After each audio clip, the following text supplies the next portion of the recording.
many of us have heard of the term an archetype? An archetype. Yes? Seth, you've heard of an archetype? Yeah. What's an archetype? It's kind of like the basic image of what's coming out. Like the archetypical knight is the guy in shining armor who goes off to slay.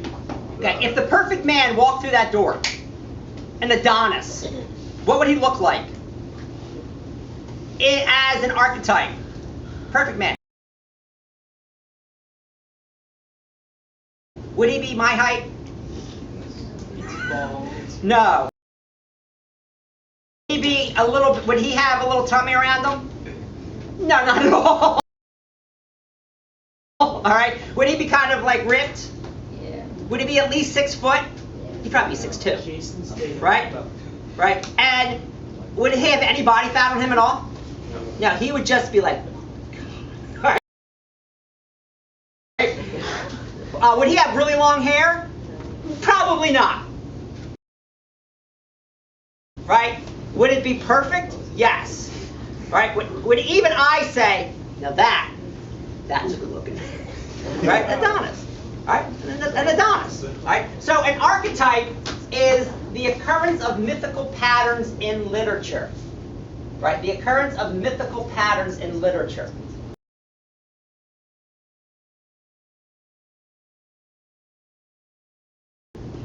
We have recurrent narrative designs, patterns of action, character types, and ritual modes of social behavior.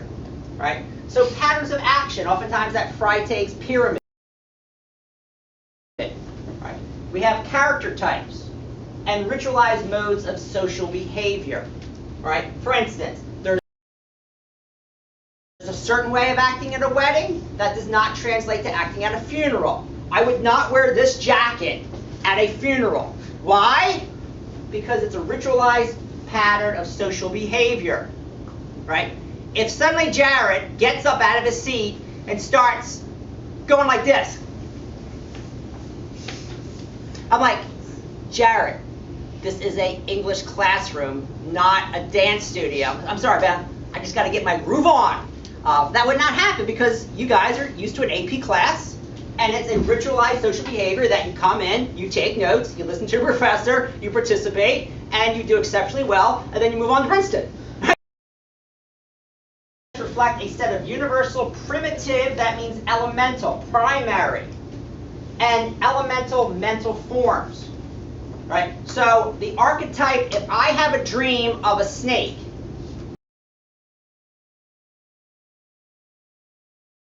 that might have the same metaphorical impact in Western culture as if you had the snake. So when we know what the bad house in Harry Potter is going to be. It's not Gryffindor with the dragons, right? It's Slytherin with the snake, right? Our culture, we don't like snakes. Why? Let's go all the way back to Adam and Eve. And what's in that tree? A serpent. It's not a dove. It's not a turtle. It's not a monkey. It's a snake. And Indiana Jones, he hates snakes. The Wicked Witch of the West, of course, is green and ugly and a hideous nose. That image recurs throughout literature and dreams. Anyone here in AP Psych? Okay, you'll get to this. All right. He was a student of Sigmund Freud, broke with Sigmund Freud. Much of psychoanalytic theory has been debunked. Debunked meaning it's proven not to really have, there's no such thing as penis envy, I've heard. You know, Sigmund Freud used to think that women were secretly jealous that man had a penis, and that was penis envy. And of course the Electra complex and the, Oedipus complex and all these, things. But Sigmund Freud, Carl Jung, believed, he was a famous psychologist, believed not only did humans have a subconscious, things that are happening that we respond to that we're not conscious of, but we had a collective unconscious, right? When we get to Emerson, he starts talking about the oversoul, and we have a collective soul, that I don't have a soul, you don't have a soul, we have a common soul. This is picked up big time with Steinbeck in Grapes of Wrath, with Jim Casey. right? Huge part of Grapes of Wrath. This is not fact. This is just speculation. Archetypes were primordial images and the psychic residue of repeated patterns of experience in the lives of our ancestors. For instance, when Luke Skywalker has to undergo major Jedi training, he doesn't go to some nice city and get the spa treatment. He goes to the deep recesses of the Dagobah system, in a wood, with swamps, with fog. Of course he's going to go there. Why? It's primordial. It's primordial, right? Many heroes have to go into the belly of the beast in order to find enlightenment, right? So, of course, Lucas is going to have Luke Skywalker go to those types of places, right? Much like Jesus goes into the desert for 40 days, right? It's expressed in myths, in religion, in dreams, in private fantasies, art, and literature. So when we go to the art museum, when we see all of these images, even though we don't know what the story may be about, we respond to the image. Right? We respond to the image. When we see the turtle in Grapes of Wrath struggling to cross the street, we know what that's about. Right? Kind of. Maybe subconsciously we know what it's about in class, and then as we think, we have to speculate. For instance, the flood archetype is seen in many cultures and religions that have never encountered one another. If you're interested, I have many books on archetypal criticism that studies the stories of the world. Aborigine and all, Mesopotamia, Japan, South America, Native American. These cultures never mixed, yet have similar stories, like the flood story. Why would they have similar flood stories? Because flooding is a natural occurrence that they attributed to supernatural powers for cleansing. Floods can be effective, right? But it's a natural thing, and they have to try to make sense of the natural world. Earth floods all the time. All the time. You had speculation when Katrina hit New Orleans that it was for the sins of New Orleans. But we see flooding, especially in Mark Twain's Life on the Mississippi. It's a natural occurrence living on a river. You just have floods, just the way it goes. All right? In classical Greek, mythos signified any story or plot, whether true or invented. So in class, when we talk about myth, we don't talk about it being fictional. You can say that's just a myth, meaning it's fiction. I don't believe it. But in storytelling, every story is a myth. Okay? In modern parlance and speaking, a myth is one story in a mythology, a system of stories like Greek mythology. If we consider Huckleberry Finn, he is part of our American mythology. There's plenty of characters in our literature, like Hester Prynne from Scarlet Letter, like Ahab from of Moby Dick, like Tom Joad, like Jim Casey, and especially Huck Finn. I mean, Huck Finn is the prototypical American kid. He does not want to go to school. He's like a Bart Simpson. He's a troublemaker. He wants to go fishing. He doesn't like authority. Hey, that was me. I didn't want to go to school. I didn't like listening to my mom and teachers. I just wanted to go and ride my bike and play baseball. Right? I don't want to study vocab. Are you kidding me? Come on. I don't want to listen to a bunch of dead white guys. What do they have to teach me? I just go outside and figure it out for myself and get in a car and drive west. All right? So in a way, Huck Finn opened the door and said, here it is, Walter Bowne. Freedom. Go west, young man. Got my car with my buddies. We just drove west. Right? Just kicked it. Right? It's about freedom. About freedom. In America, no one telling you check your papers, do this, do that. No. You do what you want to do. And don't let the man put you down. Huck Finn. Even at the end, he's gone. I can't be civilized. I don't want to be civilized. I see what civilized people look like. They live awful lives. They're boring. They work their job, they come home, they watch TV, they drink a couple beers, then they wake up and do it all over again. die at 60. I don't want that life. That's unfit. That's unfit. I don't want that life. I don't want to be civilized. Right? And it's that part of the American culture, the American mythos. Why we like the Jack Sparrows, why we like the Bart Simpsons, why we like the Huck Finns. We see in them what we want, even though we're too scared to be that free, to take on the man. Right? And it serves to tell why the world is what it is. Religious, supreme being, social customs. If you're 2 years old and says, Mommy, where did I come from? How was I born? Do you think she or your dad's going to talk about the intricacies of how you were conceived that night? Do you think that's going to happen? Well, we were at Applebee's. We both had a couple drinks and, didn't make it to the bedroom, and right there on the rug, what? No! No! It's going to be a stork came out of the sky from the heavens and delivered the little package of God right into our arms. Mommy, I love that. It's so beautiful. It's so beautiful. Right? It's not going to be the reality. It's not the reality. Right? Right? And the reality is awesome too, because you're here and we all won a big prize by being selected to be born. Right? Think of the odds of you being here are astronomically against you. Right? But these mythos tell us why we're here. There's religious reasons, there's supreme being, and social customs. Why do I wear a tie?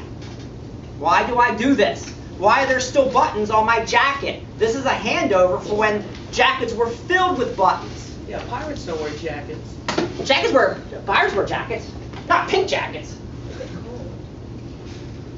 All right, myths today. According to Levi Strauss, the true meanings of myths are usually unknown to those who believe in them. They don't know why they believe in it. They just do. They never really, why do I believe this? What's going on here? Myths are signs to be interpreted and identified. That's what we do as literary scholars. We look at the text.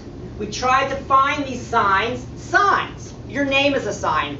Each letter in your name is a sign. And it impacts, there's meaning behind that.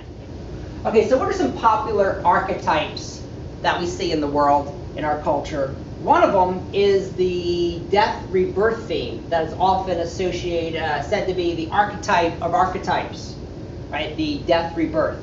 For instance, you all know about Harry Potter and the Phoenix, very important symbol. In Dumbledore, Harry Potter, the Phoenix lives, erupts in a ball of flame, and then from its ashes rises again. All right. This is example of the natural world: fall, winter, spring, the resurrection. Right. One of the most famous archetypes, perhaps I've just mentioned this, was the leaf falling from the tree. Right. In autumn, there's one leaf left that loves life so much, loves life, wants to stay, but needs to join its fallen comrades. There's no resistance. You need to fall, and you will die. And this leaf falling from the tree is seen throughout Western culture. Ancient Greece, Rome, through Shakespeare, all the way up to today, maybe even watching the Peanuts fall special, and you see the leaves falling from the tree, knowing that winter is coming, and winter, of course, means death. But don't be sad, because, of course, there's spring coming. Here's an example of the Phoenix. Not really sure who this is done by. I should have the photo credit. Some phoenixes here. And of course, in religion, Jesus, resurrection, third day, died on Friday, Good Friday, rose from the dead on Sunday, and then appeared in a blaze of glory, sunlight, the corona around his head, sort of like the corona around here, the Phoenix, right? Another popular hero is Prometheus. Prometheus stole fire from the gods, gave it to humans, say thank you so much, that's great for us. The gods were upset, going against their word, and he had to be chained up, and a vulture would rip out his liver every single day, and this would go on for an eternity. So this was the punishment for the good deed he did for us, okay, in mythology. Right? Again, no good deed goes unpunished. So think about all the great things that you do sometimes, and you get punished for it. Driving your drunk friend home from a party, Thank goodness you did that. He arrived safely, but you got grounded because A, you're at a party with beer, and B, you came home after curfew, and C, maybe hanging out with that friend who you shouldn't be hanging out with anymore. I don't know, but you know, it's good deeds that sometimes go punished. Here's one. We don't see this in Huckleberry Finn. We do not see this in Grapes of Wrath. We will see this, however, in other stories. Scarlet Letter, perhaps. The Femme Fatale, where it's the fatal female. Rita Hayworth here, Uma Thurman here in Pulp Fiction. Don't watch this until you're 18. It's very R-rated. She mates, she kills. Here she is, Uma Thurman, looking very seductive in her black, like Rita Hayworth here. She's smoking a cigarette. Of course, she is dangerous to mix with. So the Femme Fatale is a very famous archetype that lures men to distraction and oftentimes to their deaths. Like the mermaids or the Lorelei in the Rhine River in Germany. Right, here's a very famous Darth Vader and Luke, right? The Dark Father. The search for the Father is very common archetype, and audiences respond to this on the psychic level. Huckleberry Finn wants a father figure. Pap is not it. Jim, maybe. Tom, maybe. The Duke of the Dauphin, maybe. But he's a 13-year-old kid looking for guidance, looking for a friend. And he finds the friends, but more importantly, he wants someone who's older to take care of him, to lead him. Right? So this is very, very famous. And oftentimes we have to break from tradition. Imagine being Darth Vader's son. Right? You want to continue in the tradition, but how about if he's evil? Do you continue with the evil? The Godfather talks about this all the time. Don Corleone, the younger son Michael, I believe his name's Michael, he's a good kid out of the service, but he gets involved in the business. Why? Because it's family, and it's the father-son issues that drive, in my opinion, the Godfather series. Here are some other archetypes. The search for the father is one, as we've talked about. Their journey to the underworld. This is huge. You see this in Lord of the Rings all the time when they go into the underworld, the miners and the orcs and all that stuff. Heavenly ascent. You go to heaven and then you come back to report on what's happened, like Lovely Bones, sort of, a little bit. Paradise, Hades image. The rebel hero, like Han Solo. Prometheus hero. The Jack Sparrow of Pirates of the Caribbean, the Earth Goddess, lots of this in Lord of the Rings, and the Fatal Female. Right? The Earth Goddess, this will appear as Rose of Sharon in Grapes of Wrath, but we'll talk about that later. And we'll talk maybe about more of these in Grapes of Wrath. But be aware of when you read literature, when you go to the art museum, when you're listening to a piece of music, consider when you're looking at lyrics or reading the lyrics of a song, try to notice the archetypes. And here are some symbols that we see in Huckleberry Finn. The river, the archetypal symbol.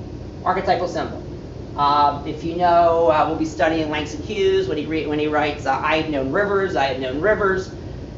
Meaning, these rivers are very, very significant and very, very important. They run deep. It's not just the Mississippi River. The Mississippi River now takes on metaphorical significance, which we'll be looking at in class. All right, the raft is a microcosm, a small world. It's sort of like Aladdin's, what's that thing called? Aladdin's flying carpet with Aladdin and that genie. All right, we have a buddy novel again. All right, we have, that's a big part of Aladdin. It's also a big part of Huckleberry Finn. The trickster gods, right? The Duke and the Dauphin. We always have these types of people who lead the main character astray. Like in Pinocchio. Davis, please report to the main office. Jira Davis, please report to the main office. We have The Rebirth of Huck, which, as we'll find out, Bill Dunn's roman, a novel of formation, coming-of-age novel. We have Loss of Innocence, we have a journey, we have this bromance, we have the dark father figure. So hopefully you learned a few things today. You'll be applying these in various assessments, and hopefully you'll pay attention and recognize archetypes in literature. And maybe do some dream analysis, keep a dream journal, and see and chart and think about what you're dreaming, the symbols and what these symbols mean, and how your subconscious is trying to communicate with you. I don't know. It could be pretty interesting. Take care. Bye.